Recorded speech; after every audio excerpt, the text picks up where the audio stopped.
एगो गांव में एगो औरत रहत रहे, एगो मेहरारू। ओकरा बाल बच्चा ना रहे, कौनो ओकरा संतान ना रहे। बहुत दिन ओकर शादी भइला हो गए रहे। एक दिन ओकरा हाथ में बहुते बड़का छल्ला निकल गल, झलका। तो ओमे से एगो चूहिया निकलल, मूस के बच्चा निकलल। वो मेहरारू का कैलक, गोर में ओकरा पायजेब गला में हार पहिरा दहलक। अब तो जेने जा ओने झुनझुन झुनझुन बाजे। तो वही रास्ता से एगो राजा के लड़का घोड़ा से जात रहलन। तो वो अपना मन में सोचलन कि बहुत सुंदर ई लड़किया बिया,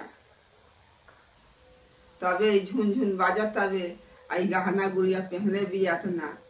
तो जाके अपना घरे खास ना पियस, एकदम उदास रहस। तो उनकर पिताजी पूछलन, का भ बेटा, काहे इतना उदास बा, का बात बा? तो लड़का कहलन, ए पिताजी, एगो गांव में एगो लड़की बिया, ओही से हमरा के शादी हमार कर दी। तो राजा कहलन, ठीक बा, अतनी से बात खाती। तो राजा का कैलन कि अपन सिपाही लोग के भेजलन कि जा एगो गांव में एगो लड़की बिया, ओकरा घरे कहवा कि राजा के लड़का से शादी करे के बा।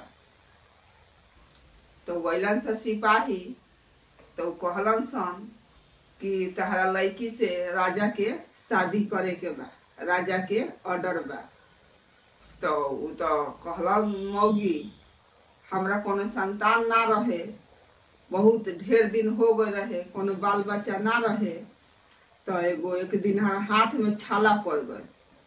सिपहिया सन से कहलक कि बहुत बड़का फोड़ा हो गल, वही फोड़वा में से एगो मूस के बच्चा निकलल, चूहिया। ओकरे के हम पायजेब हाथ पहिरावे नहीं आ राखे नहीं। तो राजा के सिपाही तो फेन जाके राजा से कहलन सन कि उ तो चूहिया ही है, कोनो लड़की तो ना ही है। तो राजा अपना बेटा से कहलन कि ये बेटा, उ तो चूहिया ही है, लड़की तो ना ही है। तो हु पर राजा के लड़का कहता कि ना, हमार शादी ओकरे से हुई। तो फिर ऑर्डर आई कि वही चूहिया से शादी हुई। तो राजा बारात साज ओज के लेके अइलन। तो चूहिया उ गाड़ी में बैठी कैसे, वो तो कूदबे करी। तो पहले जमाना में आदमी मौनी दौरी बिनत लख। तो मौनी एगो बिनाई, ओमे एगो पिहान रहे ढकना, और मौनी में बिन के आ वही चूहिया के ओमे ध के बंद कर देलक लो, बंद करके आ गाड़ी में ध देलक लो। बारात आइल, बिहान भइल, विदा हो गई चूहिया। ओ जवा सास ननद जब पतोह उतारे जाला, वही में उतारे गइल उनकरा के। तो देखा था कि गाड़ी में तो कुछ हइले नहीं खे, एगो मौनी बावे। तो ही मौनिया उतार के आ ले जाके घर में ध देलक लो। आ मौनिया खोललक लो, तले में से फुर दे निकल के आ जाके बिल में ढुक गल मुसरिया चूहिया। आ रोज का करे, चूहिया की सास ननद खाना बनावे, आ बिल में से निकल के खा लेगा, फिर जाके में ढुक के बैठ जा। अब एक दिन के बात हो कि सास ननद भसुर देवर ससुर सभे गंगा नहाए गए। आ चूहिया के कहल, ये चूहिया, आज खाना ना बना के रखबू तो आयम स तो मार के तरह के मुँह देम सब। सास ननद कहल तो और चल गए लोग गंगा नहाए। तो चूहिया तो बैठ के रोवत रहे, खूब वियोग में रोवत रहे कि आज के तो हमरा के मार के मुँह दिलो। तो रोए आ कहे कि हाथ गोर नाये माओ, आ कैसे खाए का बनाई माओ, कह कह के खूब रोवे, खूब वियोग में रोवे। तो वही रास्ता से शंकर जी या पार्वती जी जात रहे लो। तो पार्वती जी कहतरी शंकर जी से, सुनतनी स्वामी, देखी ना बड़ा वियोग से कौन आदमी रोवता, चली ना तनी देखल जा।